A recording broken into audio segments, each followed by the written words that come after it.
Hey there, Autism Fitness founder Eric Chessen, leading the movement for movement and bringing you another edition of Autism Fitness Tuesday training.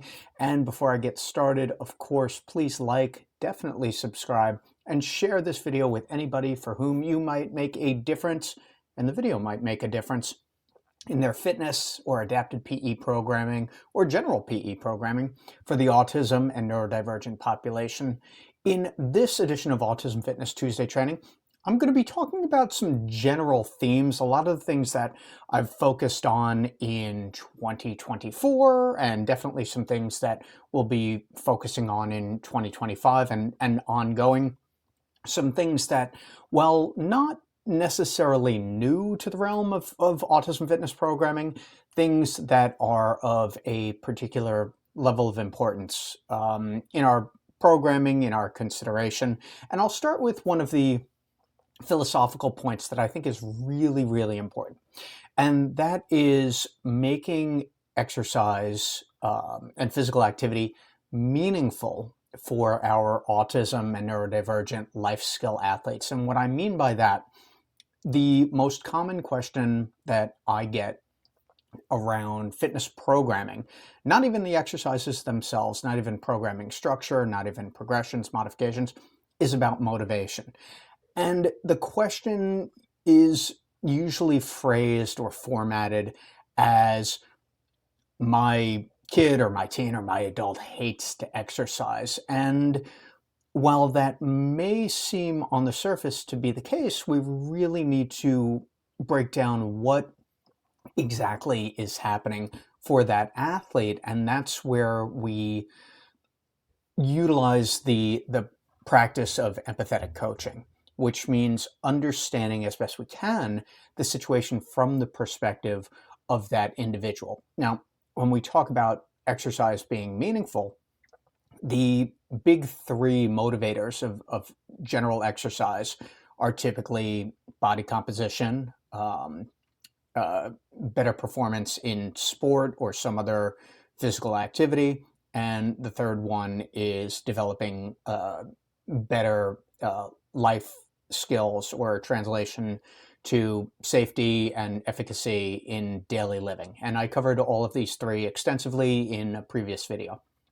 And if our athlete does not have one of those big three as a motivator, one of the most important things that we need to do for that athlete is tie together doing the exercise and something that is reinforcing or motivating for that individual. That is a process that is called pairing.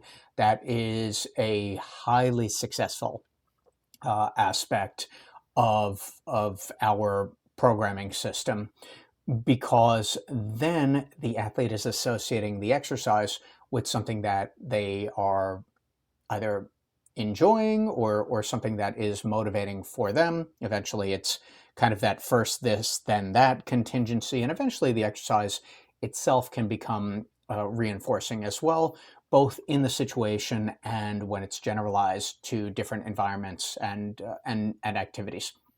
So theme number one is making exercise meaningful and not assuming that the athlete is automatically aware of the importance or the need for exercise, especially when initially the environment, the situation, the exercises are aversive or even neutral for the athlete, right? So making things meaningful for our autism and neurodivergent life skill athletes in a way that serves them and in a way that works best for how they are experiencing, at least to the best ability and capability of us to determine that, how they're experiencing the situation. Theme number two, in terms of programming, is there are things that really, really matter. Exercise selection matters. The performance of the exercise matters, meaning we need to understand, if you are coaching, if you are programming, it's not just, here, use this exercise because this exercise is great. The exercise is a tool. It's something that we utilize in order to get a training effect, meaning a beneficial outcome from that exercise. From there, we need to determine volume, sets and repetitions such that the athlete gets enough performance of that movement that something happens, that training effect, right? So all of these things are not just details that can be passed over and just say, well, just exercise and good things will come. It is imperative to understand how these tools are utilized, what the expected outcomes are, what a squat is supposed to look like, what an overhead press is supposed to look like, what a push-up is supposed to look like, and how it is supposed to be performed.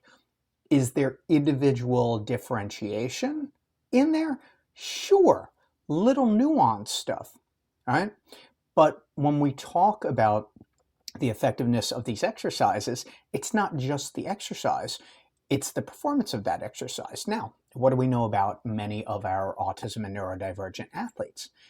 We know that many of them are going to have challenges and difficulty, especially in the initial stages of exercise. If they've never exercised before, if they've never had a comprehensive or ongoing program, that we're probably going to be doing a lot of modification, of simplifying these exercises so that the athlete can perform it safely and as effectively as possible right now. That being the case, we need to not understand only how to progress or make this exercise more challenging, but also to modify the exercise and simplify it in a way that works not only for the athlete from an adaptive and a cognitive perspective, but definitely from a physical perspective. We want slow, controlled movement through as full a range of motion as possible, because if we don't have that, we're not getting everything that we possibly can out of that exercise for that athlete. So the key here is understanding the exercise and then how we progress it, how we modify it, and how much of the exercise that athlete needs to do per session in order to derive that training benefit or that training effect from it. So that's theme number 2, is understanding the programming and the exercises, that all exercise is just fine and it doesn't matter which exercise you're choosing, because that is not the case.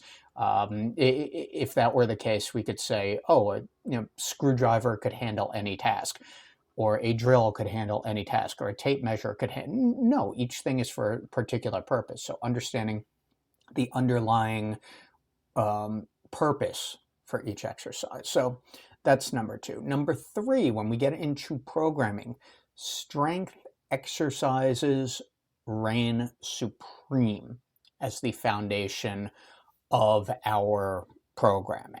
And this is not merely opinion, this is physiological fact. When we focus mainly on strength training, and we're not talking about maximal strength, we're talking about repetitive effort, somewhere in the 8 to 12, even 15 repetition range per set, depending on the exercise that we're talking about, we are going to develop skills that are going to have the highest propensity to generalize to activities of daily living for a variety of really important reasons: the safety, the efficiency, and also long-term health. And what we know in the long term for all human beings is that we see muscular atrophy and we also see bone degeneration. And a wonderful, perhaps the predominant way to prevent that is through regular ongoing strength training. And so this, above all other modalities, so when we talk about cycling, or we talk about cardio, or we talk about any other modality, they're fine. And if our athletes like them, great. But nothing else is going to have the strengthening benefit of strength training. And this is why this becomes the core of our training methodology, at least it's the core of the autism fitness training methodology, because it's going to have the greatest beneficial impact for all of our athletes, both in the present and as they age. So if we want to consider the preventative capabilities, then we need to start now. And if we want to consider how we can develop skills that are going to enable our athletes to be more independent, then strength training, again, needs to be the largest percentage of that programming.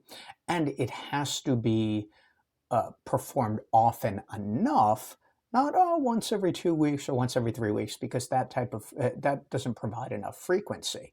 So we want to get in enough volume, those sets and reps, enough times a week, that it creates that training effect for our athletes so that we truly have greater strength and greater strength endurance.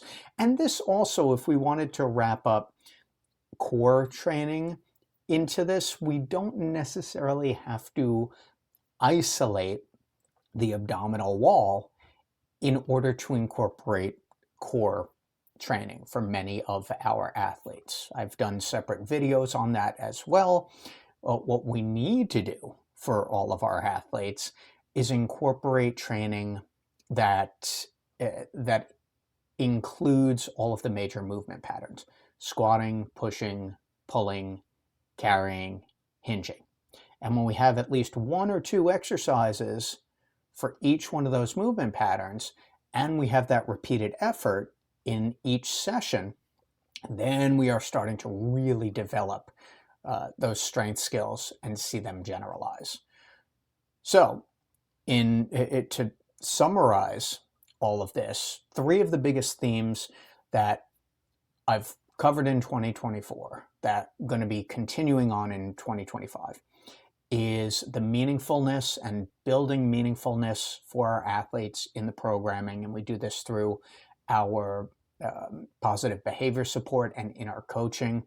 Second one is from a programming perspective, not only the exercise selection, but the way that the exercise is being used in programming matters, and the exercises that we want to focus on as the majority of our programming are going to be compound strength-based movements, because they are going to have the highest possible of all other exercises, or physical activity, the highest possible generalization to activities of daily living, and they are going to have the greatest preventative benefits as well. So 3 things to think about. As you're thinking about them, leave your thoughts in the comments below. I'd love to know what you think. I'd also love to know any topics that you'd like me to cover in a future edition of Autism Fitness Tuesday training. I'm Autism Fitness founder Eric Chessen, leading the movement for movement. And if you are ready to become an Autism Fitness Certified Pro, you can head on over to autismfitness.com, look over the course syllabus, and you can register and start your coursework today. Thank you for watching.